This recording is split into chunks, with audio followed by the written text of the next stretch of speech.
Ricardo Martín de la Guardia, catedrático de Historia Contemporánea de la Universidad de Valladolid. Has intervenido en el bloque Las transiciones en los países del Este y tu ponencia se titulaba La Europa del Este entre el postcomunismo y la transición a la democracia. ¿Me puedes hacer un pequeño resumen de tu intervención, por favor?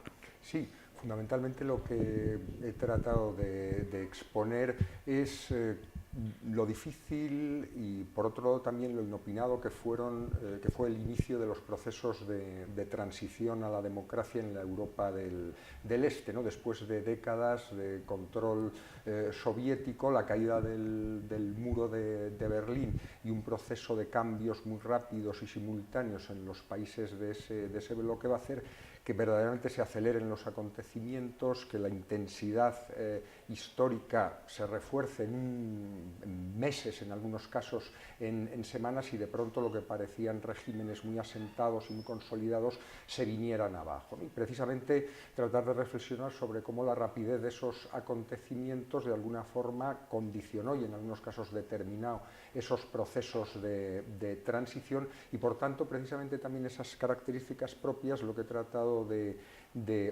reflexionar sobre ello es lo difícil que es situarlas comparativamente con otras transiciones, con las transiciones en el sur de Europa, con las transiciones en el cono sur americano, ¿no? Son procesos que aparentemente son muy similares, pero que por las propias peculiaridades de la Europa del Este, que suponen o supusieron un cambio global de régimen, un cambio global de sistema, pues fueron especialmente complicadas y han condicionado y en otros casos han determinado el proceso posterior de consolidación democrática, ¿no? Y finalmente una breve referencia a cómo la transición española a la democracia sirvió al menos como ejemplo o como modelo para muchos de los políticos, para muchos de los artífices y también para muchos de los analistas de los procesos de transición en el este de Europa. Precisamente el hecho de que se considerara la transición española como exitosa va a influir en cómo, ya digo, tanto los políticos de estos países como los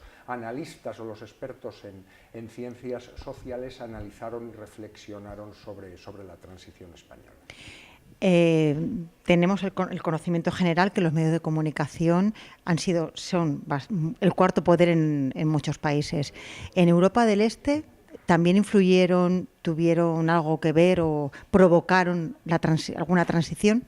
En el caso de Europa del Este, pues una de las diferencias precisamente, por ejemplo, con la transición española, porque precisamente el grado de control que esos estados totalitarios ejercían sobre los medios de comunicación era máximo. Precisamente eran los medios el instrumento fundamental de aculturación, ¿no? para esos países, con lo cual hasta prácticamente el final mismo de estos regímenes comunistas hubo muy poca tolerancia. Es verdad que a partir de la llegada de Gorbachev en 1985, sobre todo con unas nuevas leyes de prensa y de medios en el 86 y el 87, se flexibiliza en algo. Pero realmente hasta el final de los sistemas hubo una represión muy importante sobre los mismos, sobre los periodistas, sobre la información. Incluso todavía en el año 88-89 se cerraron algunos medios o se intervinieron, con lo cual la influencia o la importancia de la prensa, de la radio, de la televisión en la transición democrática fue más a partir de